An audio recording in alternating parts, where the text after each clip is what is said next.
O Ministério da Saúde quer erradicar a malária, uma doença que ainda atinge milhares de pessoas, por incrível que pareça, principalmente na região amazônica. Apesar da queda no número de casos, a malária é preocupante e pode sim levar à morte. Municípios do norte e noroeste de Mato Grosso estão entre aqueles que apresentam o maior número de casos aqui no estado. Mas será que é possível eliminar a malária?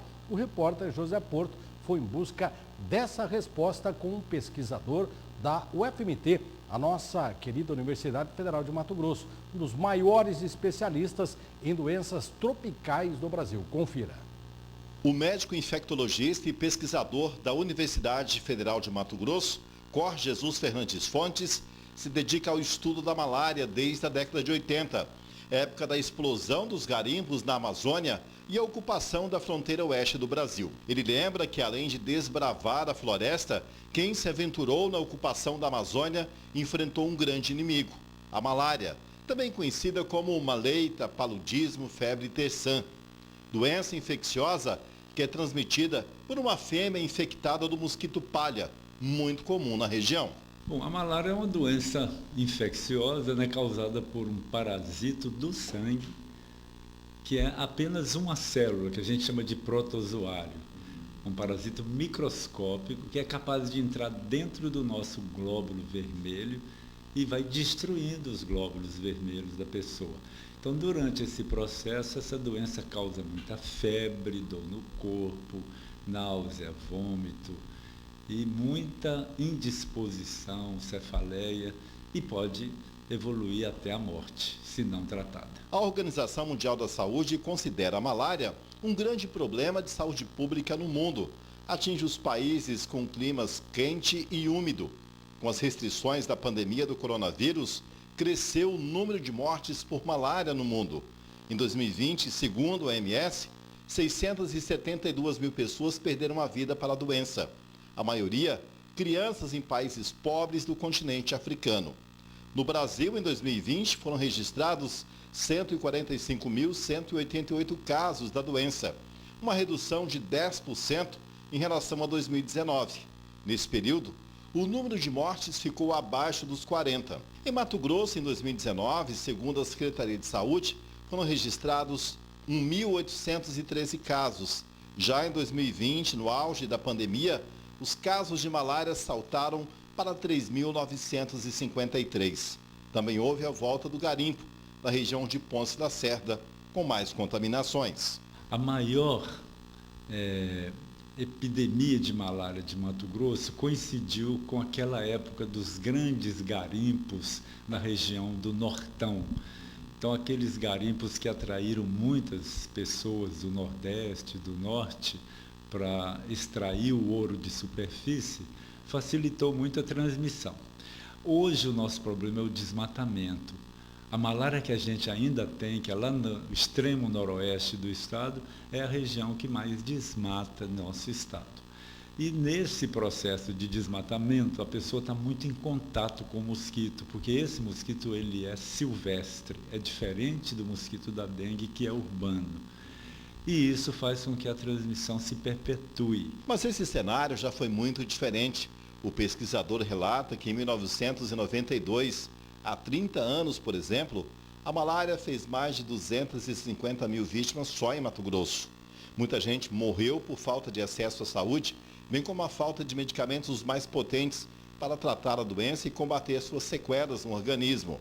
Cor Jesus acredita que a malária retardou o desenvolvimento de Mato Grosso, pois muita gente perdeu a vida para a doença ou simplesmente abandonou tudo e voltou para a sua região de origem por causa da febre. Na fase inicial daquele grande projeto para o Mato Grosso, que foi expandir a fronteira agrícola do estado, e que hoje a gente já vivencia isso, na fase inicial atrasou muito. Nós perdemos muitas vidas, muitos dos empreendedores retornaram porque tiveram que enfrentar um problema sério e perderam membros de família. Então eu acredito que na fase inicial ela contribuiu para o atraso. Os sintomas são até parecidos com o da dengue, uma outra doença tropical muito conhecida. Mas a malária tem uma evolução diferente no organismo e, se não tratado a tempo, pode levar a pessoa à morte. O problema é que o protozoário da doença fica incubado no organismo. Todo mundo pode ficar tranquilo em relação à malária. A malária tem cura e a cura é 100%, desde que a pessoa receba a medicação dentro de 7 dias de sintoma. O risco de morrer é 0. O problema fica grave se ela não é tratada em tempo hábil. E quando ela é adequadamente tratada, a malária se cura 100% e não deixa sequela. No último ano, Mato Grosso teve uma redução de 61% nos casos de malária, mas o estado continua no mapa da doença. O Ministério da Saúde tem uma meta até ambiciosa: eliminar ou zerar os casos de malária até 2035. Mas será que isso é possível? O plano do Ministério da Saúde tem 4 etapas nesse enfrentamento da malária. Primeiro, reduzir o número de casos, zerar as mortes e depois erradicar a doença. Cor Jesus acredita que eliminar a malária não é uma tarefa fácil, mas não impossível. Depende de muito investimento, programas de saúde e testagem para descobrir quem tem o protozoário incubado no organismo. Olha, é possível. Eliminar a malária é possível porque temos tratamento e temos medidas de prevenir a transmissão. Só que, para isso acontecer, tem que ter um investimento muito grande por parte das autoridades de saúde, porque é botar a pessoa lá no meio do mato para estar examinando a população inteira, combatendo o mosquito vetor o tempo todo até atingir a meta. E, por outro lado, tem que haver uma sensibilização da população para contribuir com tudo isso. A saída é uma vacina com o aval da Organização Mundial da Saúde, mas ainda em testes e usada em crianças também na África. Nós temos que perseguir o controle rigoroso da transmissão. Acabar com a transmissão é possível, mas é difícil. Mas não é porque é difícil que eu não vou perseguir isto.